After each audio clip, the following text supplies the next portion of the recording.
नमस्कार मित्रों, मैं डॉक्टर आशुतोष। आज की इस वीडियो में काव्यखंड 10वीं कक्षा में कोर्स ए में क्षितिज पुस्तक चलती है। उसमें सबसे पहला जो काव्यखंड है महाकवि सूरदास के पद हमें पढ़ने हैं।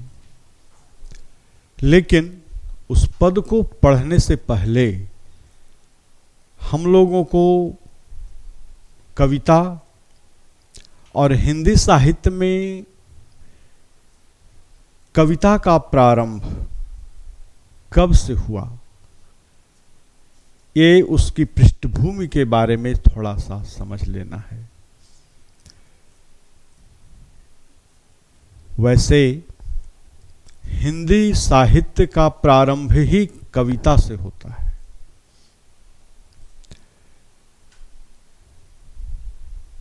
मेरे कहने का तात्पर्य है कि हिंदी साहित्य के पूरे कालखंड को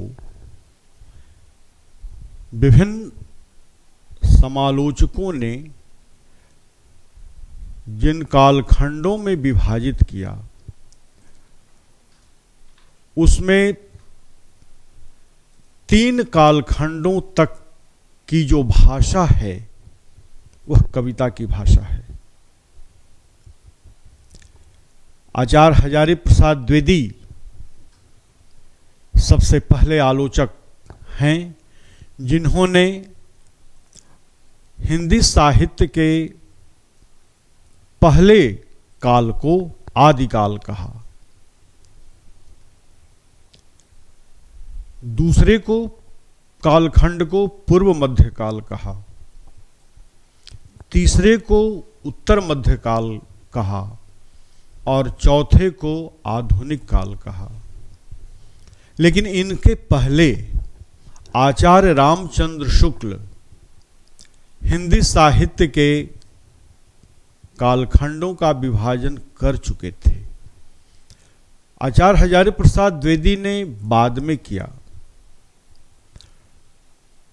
आचार्य रामचंद्र शुक्ल ने हिंदी साहित्य की विशेषताओं, उनकी प्रवृत्तियों के आधार पर हिंदी साहित्य के कालों का नामकरण किया है। तो पहले हम चलते हैं कि आदिकाल का समय क्या रखा गया।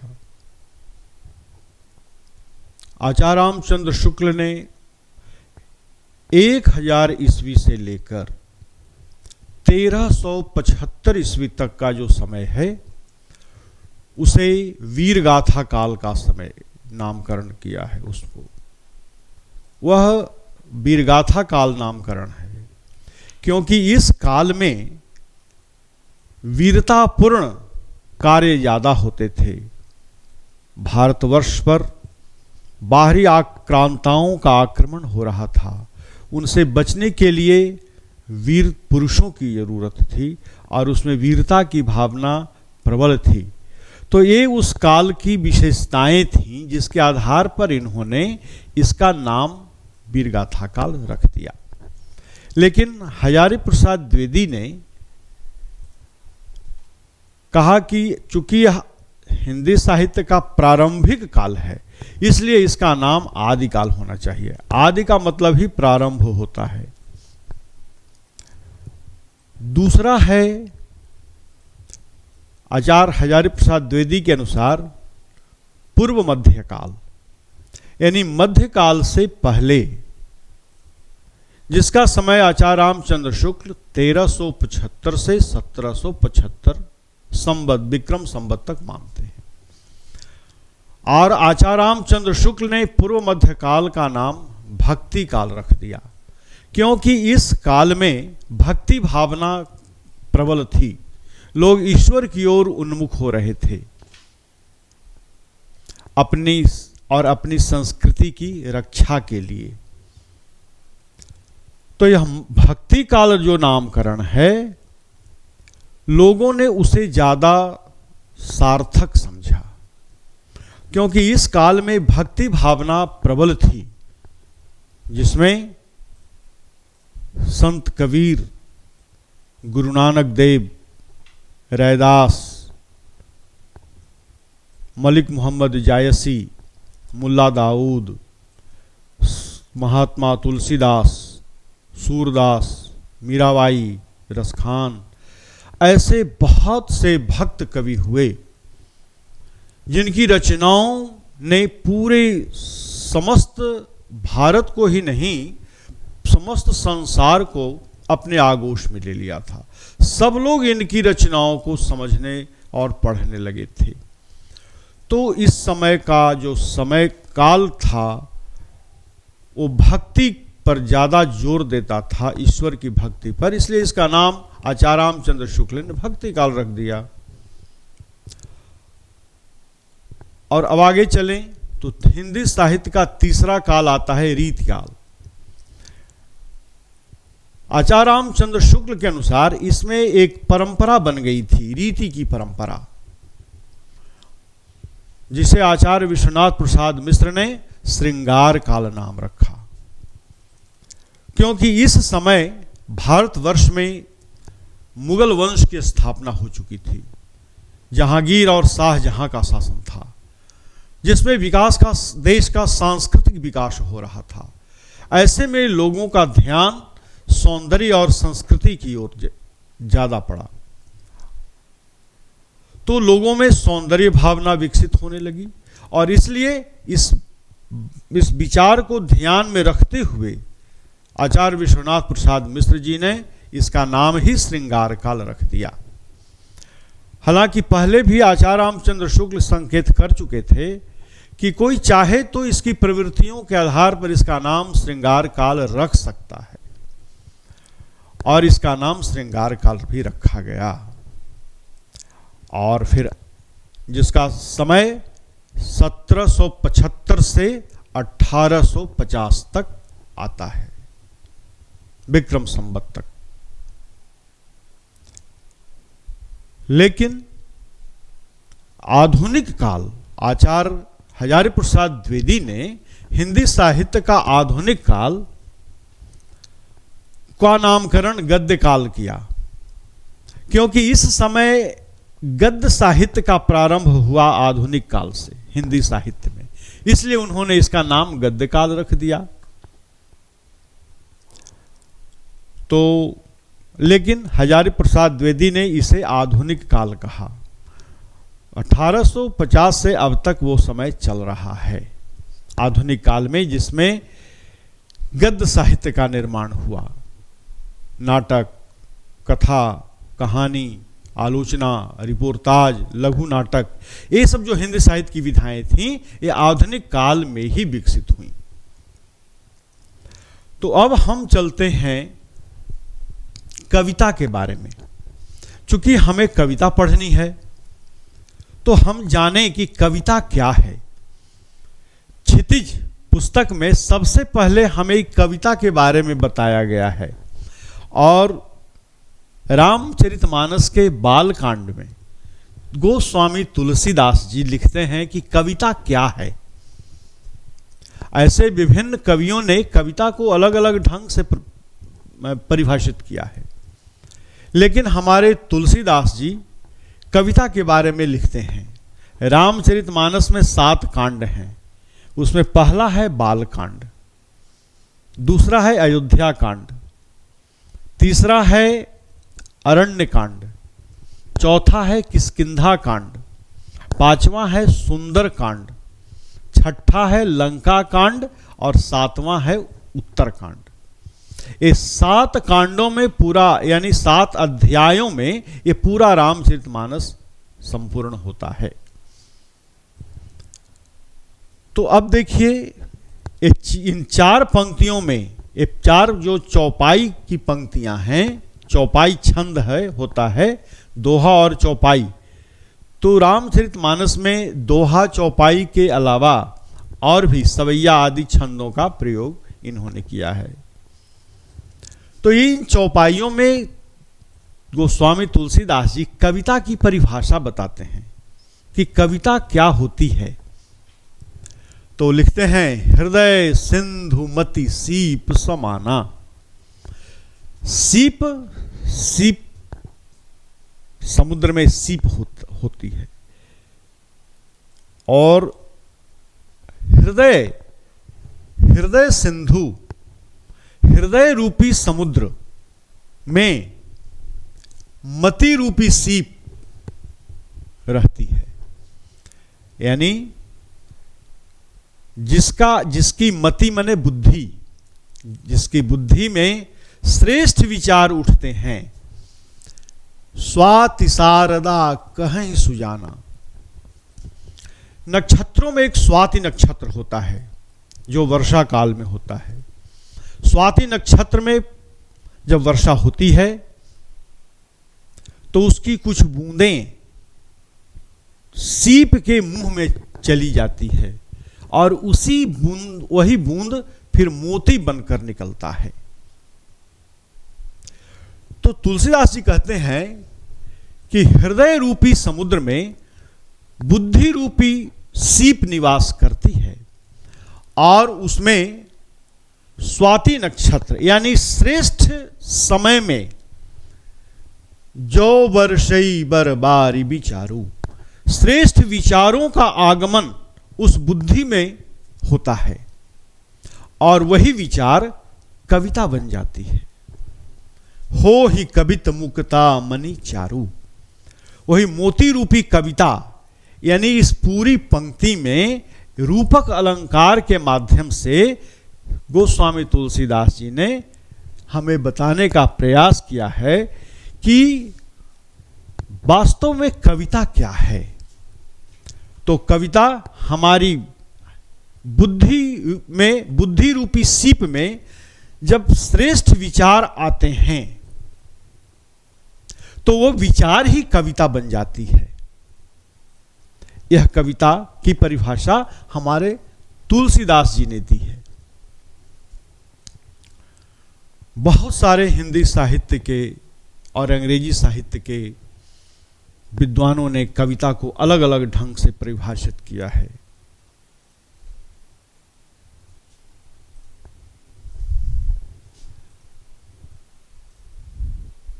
आचार्य रामचंद्र शुक्ल जो हिंदी के वरेण्य समीक्षक हैं, उन्होंने भी लिखा कि हृदय की रस दशा जब उत्कर्ष पर पहुंचती है तब वो कविता बन जाती है।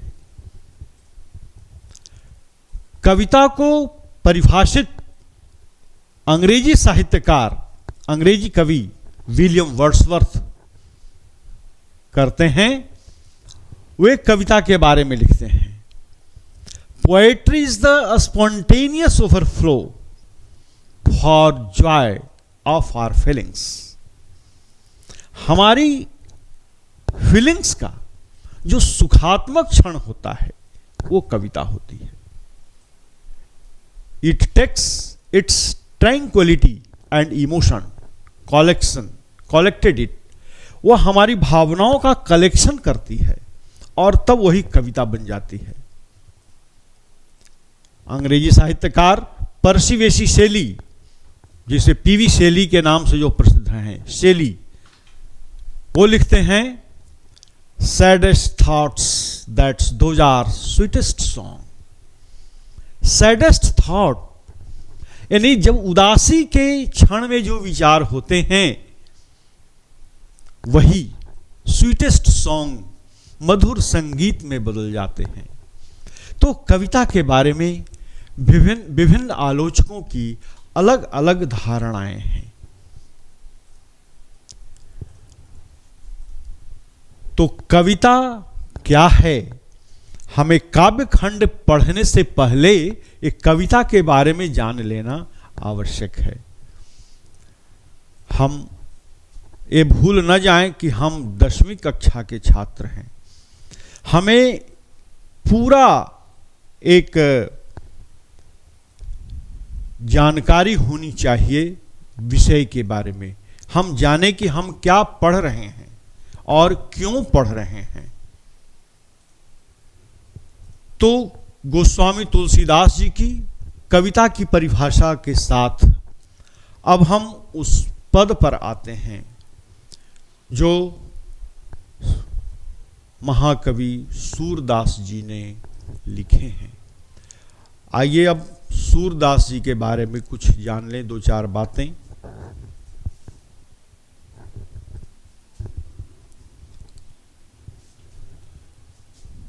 इस सूरदास जी का पद है महाकवि सूर। जैसा कि नाम से ही हम जानते हैं, सूर का मतलब अंधा होता है।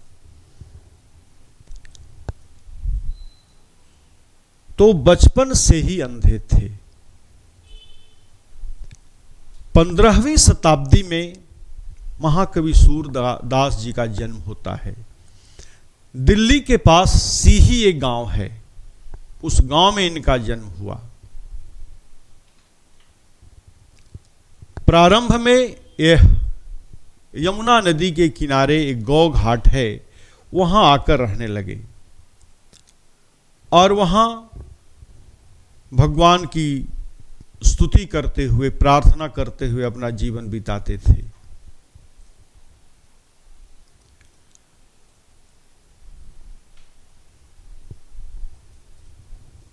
उसी समय की एक पंक्ति है जो लिखते हैं सूरदास जी, मेरो मन अनत कहाँ सुख पावे, जैसे उड़ी जहाज के पंछी फिर जहाज पर आवे।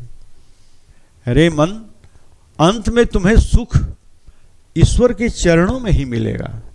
जैसे बीच समुद्र में जब पक्षी जहाज के मस्तूल पर बैठ जाता है और बीच समुद्र में पहुंचता है और चारों दिशाओं में उड़ करके कहीं उसको बैठने की जगह नहीं मिलती, तो फिर वो उस जहाज पर ही बैठता है जाकर, क्योंकि बीच समुद्र में कहीं बैठने की जगह नहीं है, चारों तरफ पानी ही पानी है। उसी तरह से इस संसार रूपी समुद्र में ईश्वर के चरण रूपी मस्तूल पर हम जीवात्माओं की जो बुद्धि है वहां टिकी हुई है और हम चारों ओर से निराश होकर फिर भगवान की शरण में जाते हैं। तो ये जो पंक्तियां हैं वो उस समय की हैं जब ये वल्लभाचार्य, इनके जो गुरु हैं वल्लभाचार्य जी, उनसे नहीं मिले थे, उनके पहले की ये पंक्तियां हैं। इनके गुरु आचार्य वल्लभ से जब ये मिले तो उन्होंने इनको श्री रंगनाथ जी के मंदिर में लाया और कहा कि आप यहाँ रहिए और भगवान का चिंतन कीजिए, उनके बारे में कुछ कविताएं, कुछ पद लिखिए। तो महाकवि सूरदास जी ने भगवान कृष्ण की लीलाओं से संबंधित पद लिखे और ये लीलाएं इसके पहले कहाँ थीं? तो श्रीमद् भागवत महापुराण का जो 10वां स्कंध है, वहां से भगवान कृष्ण के जन्म और उनकी लीलाओं का वर्णन संस्कृत में मिलता है। तो उन्होंने उन लीलाओं को संस्कृत से, जो वहां की क्षेत्रीय भाषा थी, ब्रज भाषा, उसमें उन्होंने उसका अनुवाद किया। इसका 2 कारण था। पहला कारण यह था कि उस समय संस्कृत बहुत कम पढ़े लिखे लोग थे। सभी लोग श्रीमद् भागवत पुराण की संस्कृत भाषा को नहीं समझ सकते थे, इसलिए उन्होंने सरल भाषा में, ब्रज भाषा में, जो रीजनल लैंग्वेज था, उसमें उसका अनुवाद किया। और दूसरा कारण था कि उस समय वैष्णव धर्म को समाप्त किया जा रहा था। उसकी सुरक्षा के लिए लोगों को जागरूक करना ज्यादा जरूरी था। तो उनकी जागरूकता के लिए, अवेयरनेस के लिए, इन्होंने ज्यादा से ज्यादा कृष्ण कथा का प्रचार हो, इसके लिए उन्होंने इस सरल भाषा का प्रयोग में उसका अनुवाद किया। कि अधिक से अधिक लोग भी इसको जाने कि भगवान कृष्ण की कथाएं क्या हैं। तो ये दो कारण ऐसे थे जिसके चलते इन्होंने कृष्ण की कथा का अनुवाद किया। हम लोग 10वीं कक्षा के विद्यार्थियों को जो पढ़ना है, जो पद पढ़ना है, वह तो एक छोटा सा प्रसंग है, एक इवेंट्स है। क्या इवेंट्स है? तो मैं उस घटना को आपको समझा रहा हूं, पहले समझिए। कृष्ण के एक मित्र हैं जिनका नाम उद्धव है, उद्धव जी। वो बड़े ज्ञानी हैं, लेकिन कृष्ण को वो निराकार ब्रह्म के रूप में जानते हैं, जिसका कोई आकार नहीं है, पर ब्रह्म, परमात्मा। लेकिन कृष्ण के साथ जो गोपियां हैं, गोप बालाएं जो वृंदावन में और ब्रज में थीं, वे उनको अपने मित्र की तरह मानती हैं, क्योंकि वो उसके साथ रहे हैं, खेले हैं, खाए हैं, गायें चराए हैं, माखन की चोरी की है, और वो उस भाव से उनसे प्रेम करती हैं गोपियां। उन गोपियों में छोटे छोटे बच्चे से लेकर बूढ़ी औरतें तक थीं। वो सब उस कृष्णमय हो गई थी। उस समय का अत्याचारी राजा कंस को समाप्त करने के लिए बहुत छोटी अवस्था में कृष्ण को अपने भाई बलराम जी के साथ ब्रज और वृंदावन को छोड़कर मथुरा आना पड़ा, क्योंकि कंस मथुरा का राजा था। तो गोपियों से उन्होंने कहा कि मैं फिर आऊंगा, लेकिन वहां इतना वो व्यस्त हो गए युद्ध में, और राजा कंस को पराजित करके वहां अपने नाना उग्रसेन जी को बैठाए। इसमें बहुत व्यस्तता की वजह से वो फिर आ नहीं सके लौटकर। लेकिन जब बहुत दिन हो गया तो उन्होंने अपने मित्र उद्धव को कहा कि हे मित्र, तुम वृंदावन में ब्रज में जाकर गोपियों को केवल यही समझा दो कि जिस कृष्ण से वो प्रेम करती थी, जिसके साथ वो नाच गान करती थी, जिसके साथ वो गायें चराते थी, माखन चोरी करते थे, अब वो कृष्ण वो नहीं बल्कि वो ब्रह्म है, निराकार ब्रह्म है। तुम उनकी उपासना अब ब्रह्म के रूप में करो। केवल ये तुम उनको समझा दो जाकर, क्योंकि तुम्हारे पास तो ज्ञान है, ज्ञान से तुम समझा सकते हो। लेकिन वो गोपियां तो ज्ञानी नहीं हैं, वो अनपढ़ हैं। तुम जाकर केवल समझा दो कि वो भगवान कृष्ण वो नहीं हैं जिनके साथ तुम चोरी करते थे माखन की और गौएं चराते थे, अब वो नहीं हैं। अब उनकी उपासना तुम ब्रह्म के रूप में करो, ईश्वर निराकार ब्रह्म के रूप में करो। क्यों? ये सोचने वाली बात है। कृष्ण ने अपने मित्र को ऐसा क्यों कहा? तो इसके पीछे दो कारण थे। पहला कारण कि गोपियां उन्हें अधिक प्रिय थीं, क्योंकि वो भक्ति भाव से करती थीं। उद्धव जी भी उनके प्रिय थे, लेकिन उनसे कम, क्योंकि उद्धव जी ज्ञानवान थे। भगवान कृष्ण सिद्ध करना चाहते थे कि ज्ञान भी भक्ति है, लेकिन उससे ज्यादा श्रेष्ठ है वो भक्ति मार्ग, निश्चल भक्ति, जो गोपियों की भक्ति है। ये दो कारण थे जिसके लिए उद्धव जी को गोपियों के पास भेजा गया। उसी प्रसंग को सूरदास जी ने यहां प्रस्तुत किया है ब्रज भाषा में।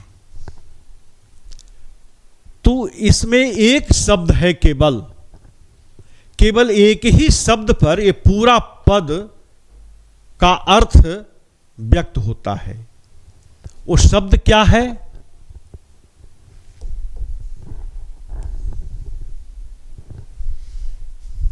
बाग वैदग्ध या हाजिर जवाबी। अंग्रेजी में इसके लिए एक शब्द है प्रेजेंस ऑफ माइंड।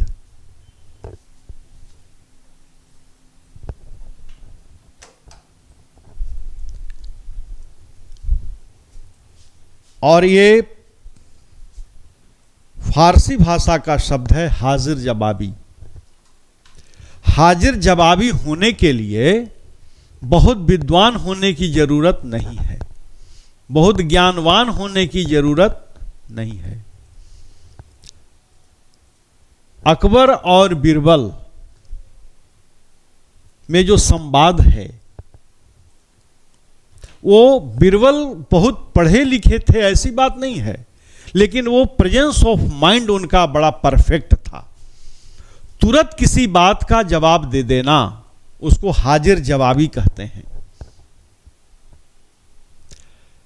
तेनालीरामन और राजा कृष्णदेव राय, तो ये दोनों के बीच जो संवाद है उसमें हाजिर जवाबी उनकी प्रकट होती है। ये हाजिर जवाबी और बाग वैदग्ध आपको समझना है तो उन कहानियों को पढ़िए। अकबर और बीरबल के बीच में जो संवाद है, कृष्णदेव राय और तेनालीरामन के बीच में जो बातचीत है, तो गोपियां, उद्धव और गोपियों के बीच में जो बातचीत है उसमें केवल गोपियों की हाजिर जवाबी है। जैसे उद्धव कहते हैं एक लाइन में,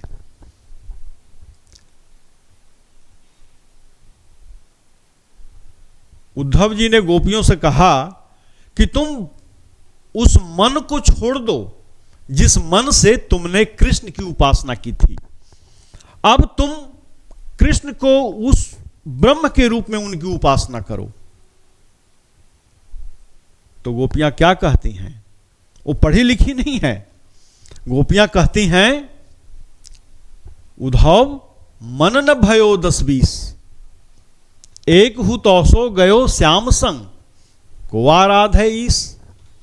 हे उद्धव जी, मन तो हर मनुष्य में एक ही होता है, वो 10-20 तो होता नहीं। तो एक मन से तो हमने कृष्ण के उस सगुण रूप की उपासना कर ली, जो माखन खाते थे, जो चोरी करते थे, जो गायें चराते थे, जो रास रचाते थे। अब हम दूसरा मन कहां से लावें जिससे मैं उनकी उपासना करूं? बात बिल्कुल सही है। प्रत्येक व्यक्ति का मन एक ही होता है। उद्धव जी कुछ बोल नहीं सके, वे बेचारे निरुत्तर हो गए। भले ही वो पंडित थे, विद्वान थे, तो गोपियों के इस तर्क के सामने वो पराजित हो जाते हैं। यही हाजिर जवाबी है, और इसी हाजिर जवाबी का प्रयोग सूरदास के हर पद में मिलता है। बात समझ गए आप? अब देखिए,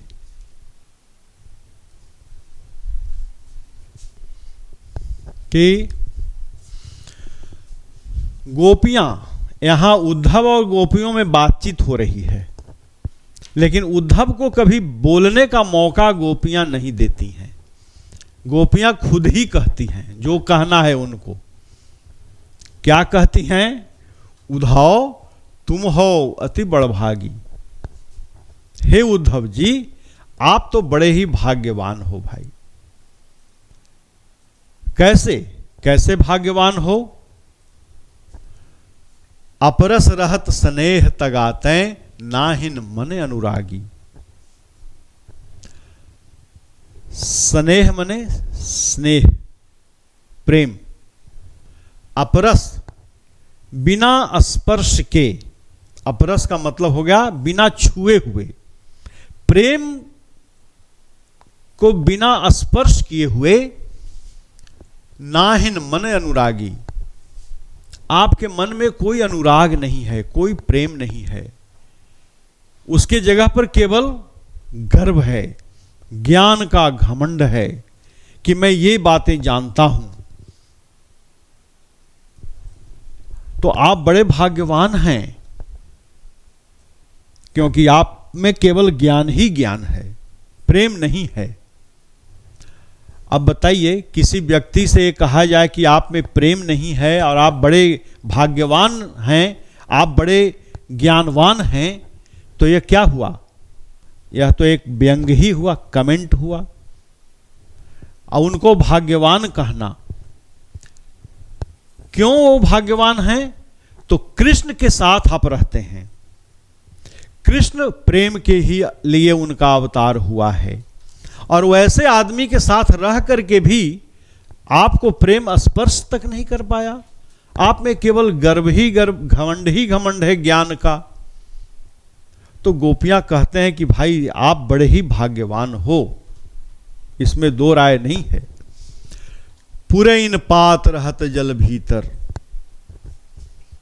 पुरैन कहते हैं कमल, कमल, कमल का जो फूल होता है, जो नदी में समुद्र में होता है।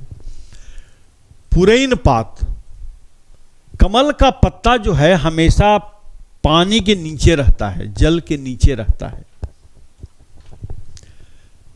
तारस देह न दागी, लेकिन उस पर पानी का कोई असर नहीं होता। ज्यों जल माह तेल की गागरी, बूंद न ताको लागी। दूसरा, पहला उदाहरण ये दिया कि आप कैसे हैं, तो जैसे जल के भीतर में कमल का पत्ता रहता है और उस पर जल का कोई प्रभाव नहीं पड़ता है।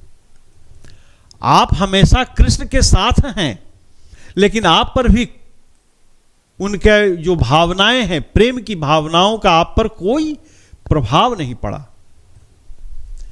ज्यों जलमाह तेल की गागरी, जैसे तेल की गगरी में, तेल के घड़े में बूंद न ताकों लागी, एक भी बूंद पड़े तो उसमें मिलता नहीं है।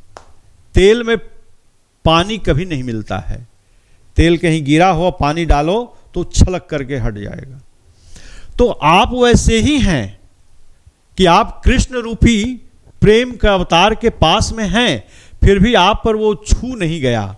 यानी आप तेल की गगरी की तरह हैं और कृष्ण का जो प्रेम है वो जल, निश्चल जल की तरह है, आप पर उसका कोई असर होने वाला नहीं है। प्रीति नदी में मैं पाऊं न बोरियो, यहां मैं का मतलब मैं नहीं है। मैं जो हम हिंदी में कहते हैं मैं, वो नहीं है। यहां मैं का मतलब है मैं। प्रीति नदी में ब्रज भाषा का प्रयोग है, यह चूंकि सारे पद ब्रज भाषा में लिखे गए हैं।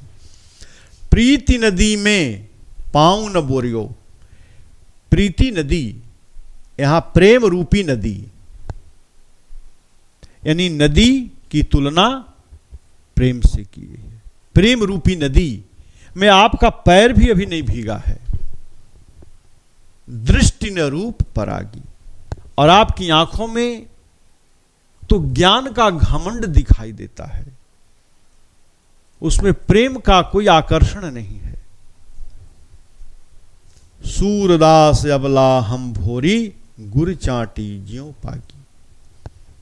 सूरदास जी कहते हैं, वो गोपियां कह रही हैं, अबला हम भोरी, हम तो अबला, अबला माने बिल्कुल कमजोर, भोली भाली लड़कियां हैं गांव की। गुर चाटी ज्यों पागी, हम कृष्ण से वैसा ही प्रेम करते हैं जैसे चींटियां गुड़ से प्रेम करती हैं। जब चींटी गुड़ पर चढ़ती है तो दोनों एकाकार हो जाते हैं। चींटी और गुड़ का अंतर नहीं पता चलता चींटियों को, दूसरे आदमी को पता भले चले।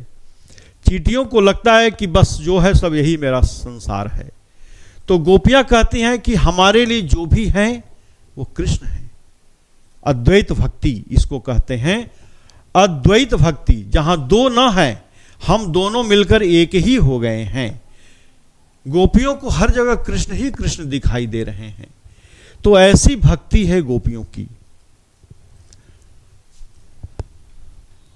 तो ये किस शैली में कविता लिखी गई है? यह कविता जो है पद शैली में है, दोहा में नहीं है, चौपाई में नहीं है, यह पद शैली में है। पद जिसको गाया जा सकता है। सबसे पहले कवि विद्यापति ने पदावली, लोक भाषा मैथिली में, पदावली में, मैथिली भाषा में पद की रचना की। उसके बाद सूरदास जी ने पद शैली में जो भी लिखना था लिखा, कृष्ण के गुणगान किया, लीलाओं का। तुलसीदास जी ने भी पद लिखे हैं विनय पत्रिका में। और ये तो इसमें कुछ, अब पूछेगा भाषा सौंदर्य, तो उसमें लिखना पड़ेगा कि ये इस पद की भाषा पद शैली की भाषा है। इसमें अलंकार का प्रयोग किया है इन्होंने। पुरैन पात रहत जल भीतर, पुरैन पात में अनुप्रास अलंकार है। एक ही वर्ण की जहां बार बार आवृत्ति होती है उसे अनुप्रास कहते हैं। अंग्रेजी में, इंग्लिश ग्रामर में इसको एलिट्रेशन कहा जाता है। Vibration of sound is called alliteration. जहां साउंड बार बार वाइब्रेट करे वहां एलिट्रेशन है। तो यहां वर्ण की बार बार आवृत्ति हो रही है, प और प, इसलिए अनुप्रास अलंकार होगा। दूसरा में ज्यों जल माह, यहां पे उत्प्रेक्षा, यानी मानो संभावना है, मानो जल, मानो तेल रूपी गगरी में जल की बूंद पड़ गई, आप वैसे ही हैं। कृष्ण के पास रहते हुए तेल की गगरी हैं आप, उसमें भगवान कृष्ण का जो प्रेम है वो जल है, आप पर ठहरता नहीं। तो यहां उत्प्रेक्षा अलंकार है। प्रीति नदी, यहां पर रूपक, जिसे अंग्रेजी इंग्लिश ग्रामर में मेटाफर कहते हैं। प्रीति नदी, प्रीति रूपी नदी, यानी यहां उपमेय और उपमान का सादृश्य भेद, वहां पर रूपक अलंकार होता है। तो इन पंक्तियों की भाषा ब्रज भाषा है। भाषा सौंदर्य में जब लिखेंगे तब। दूसरा कि इसमें अलंकार का प्रयोग हुआ है।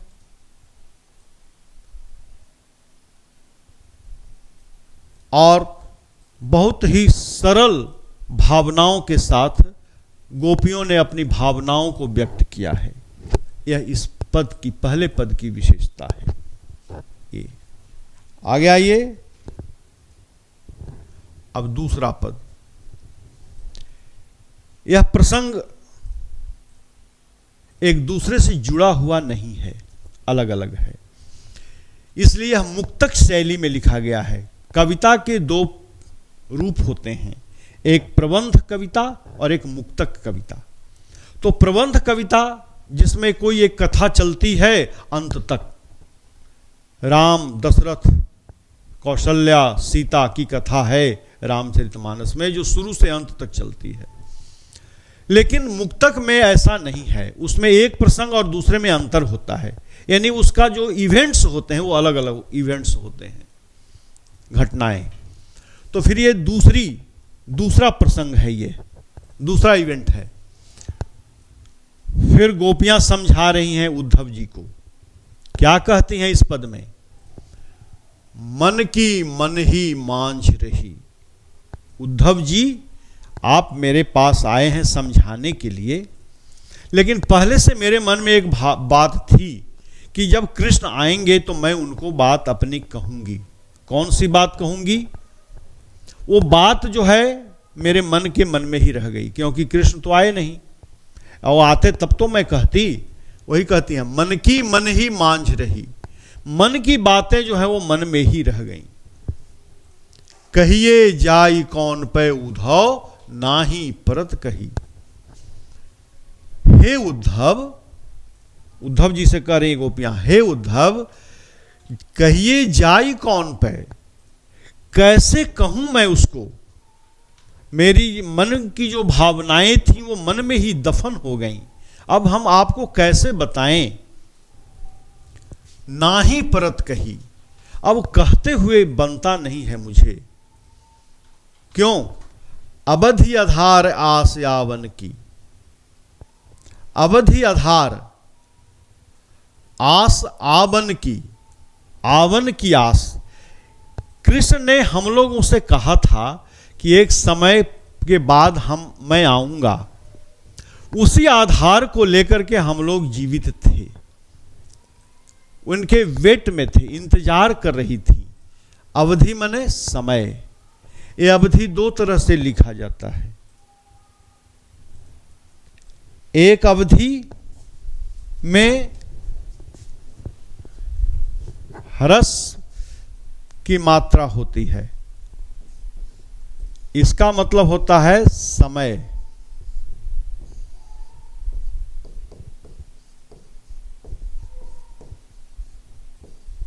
और एक है अवधि जिसमें दीर्घ इकार की मात्रा होती है। इसका एक मतलब है भाषा, रीजनल लैंग्वेज। जो अयोध्या की भाषा है, मात्राओं को बदल जाने से अर्थ बदल जाएगा, ये ध्यान में रखना है। तो यहां अवधि का प्रयोग किया। अवधि आधार, वह समय ही हम लोगों का आधार था जीने का।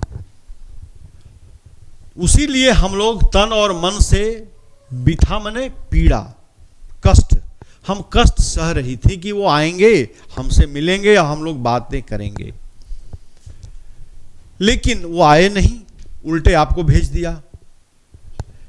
अबीन जोग संदेशनि सुनी सुनी, बिरहिनी बिरह दही। आपने जो ये योग संदेश हम लोगों को भिजाया कि तुम योग करो, साधना करो, उपासना करो, यह योग का संदेश हमारे लिए नहीं है। हम तो कृष्ण की भक्तिन हैं, कृष्णमय हैं हम लोग। हमको योग साधना से क्या मतलब है? वो तो हमारे उस प्रेम को और भी विरह को, उस परेशानी को, कष्ट को बढ़ा रहा है। आपने जो योग का संदेश दिया कि तुम कृष्ण को भूल जाओ, अरे हम कैसे भूल सकते हैं? हम तो उनसे भक्ति करते हैं। तो अवीन योग संदेश हरि सुनी सुनी, आपका जो योग संदेश है बार बार सुन करके हम थक गई हैं, मेरे कान पक गए। अब बिरहिन बिरह दही, वो बिरहाग्नि की पीड़ा में हम जल रहे हैं।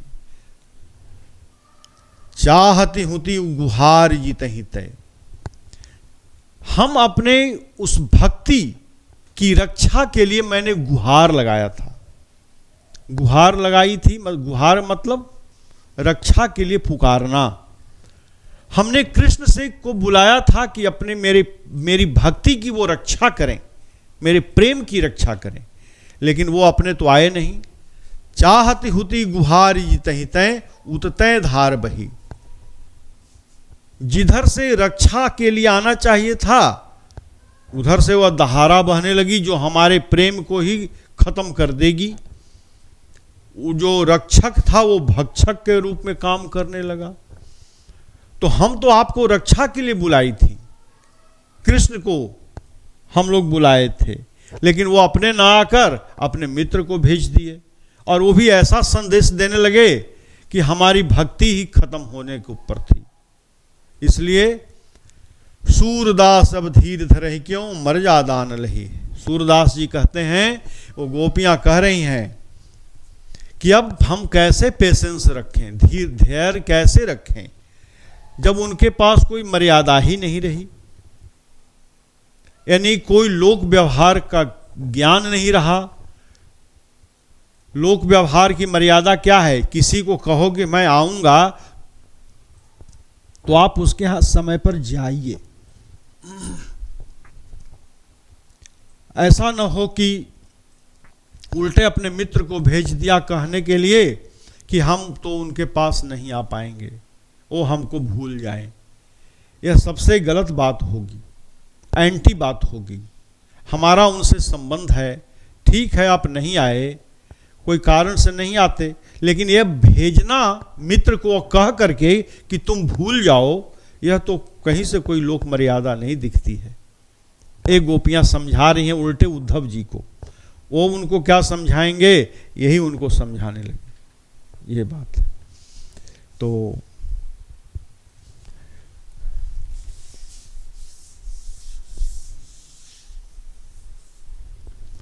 अब आगे हम लोग देखते हैं कि अगले पद में वो क्या बोलते हैं।